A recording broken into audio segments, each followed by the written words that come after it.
Un reportage réalisé par globalfoot.com grâce au concours d'UFR, IFICAR, l'Office de tourisme Sud-Martinique, Simexpert et la SME. Après avoir fait un score nul et vierge au match aller, le RC Saint-Joseph et le club péléen s'affrontent de nouveau dans le but d'accrocher la finale locale de la Coupe Vive. Ce mardi soir, au stade Henri Murano, les premières minutes sont bien vivantes. L'animation est également présente du côté de l'équipe du Morne Rouge où Ryan Angeli, lancé en profondeur, réalise une première tentative non cadrée.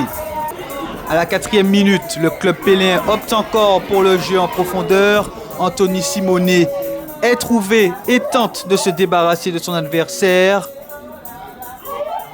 Il transmet le ballon à l'opposé à Mathieu Mosol, qui signe finalement la deuxième frappe du match.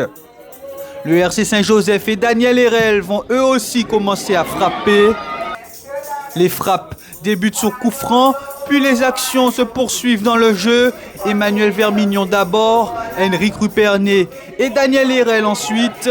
Le jeu est animé et les passes aussi, à l'image de celle-ci, conclues de la tête par Kiran Gracien. À la 18e minute, le RC joue comme en début de match. On profite des espaces et on joue en profondeur. Emmanuel Vermignon réalise un dégagement parfait vers Kiran Gracien qui lobe astucieusement Ryan Udino. 1-0 pour les hommes de Jérémy Ludon. Et c'est le score à la pause. La fin de match est palpitante. Les Joséphains poussent pour creuser l'écart et tenter d'inscrire un deuxième but. À la 65e, ils en sont tout proches. À un quart d'heure de la fin de la rencontre, il y a toujours une possibilité pour le club péléen d'arracher une qualification pour la finale locale de la Coupe Vive. Il suffit d'égaliser, puisqu'en cas d'égalité, le but à l'extérieur compte double. Malgré cette volonté de jouer pour marquer, les péléens ne mettent pas suffisamment en danger Emmanuel Vermignon. Ce mardi soir, à la fin, les plus dangereux sont les Joséphains, avec notamment Emmanuel Elismar et ses frappes. Première tentative, puis deuxième tentative déviée. Le ballon arrive ensuite dans les pieds d'Henrik Rupernet. Balle de but, balle de match. 2-0, ça sent bon la qualification du RC Saint-Joseph. Le but est inscrit dans le temps additionnel et la rencontre n'est pas finie. Lancé en profondeur, Emmanuel Elismar prend de vitesse Nelly Terramen et subit une grossière faute.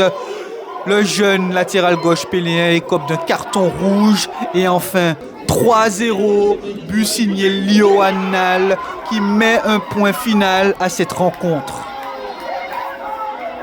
C'était une victoire qui nous tenait à cœur. On voulait vraiment gagner ce match. Je vais faire une aparté sur l'équipe adverse. C'est une équipe qui était solide et qui était bien organisée. Mais notre force aussi, c'est de savoir gérer les temps forts, les temps faibles. Et c'est ce qu'on a su faire. On a su faire le dos rond pendant une grande partie du match et marquer quand il le fallait. Donc victoire collective qui fait du bien à toute l'équipe. Et j'ai marqué, donc ça fait plaisir. Ce soir, ils méritaient. Hein. Ils ont eu les occasions. Ça a fini au fond, c'est tout. Hein. Il ne nous reste plus qu'à travailler et rebondir. Hein. Il n'y a que ça. Apprendre des erreurs et puis rebondir, surtout ça. Savoir rebondir, apprendre à rebondir. Donc c'est ce qu'on va faire. Ce soir, on perd à l'extérieur. C'était la Vive. C'était une compétition qui tenait à cœur. Mais bon, vite se remettre au boulot et enchaîner par le championnat. Le RC Saint-Joseph se qualifie ainsi pour la finale locale de la Coupe Vive et attend le vainqueur du match entre le club franciscain et le Golden Lion ce mercredi soir au François.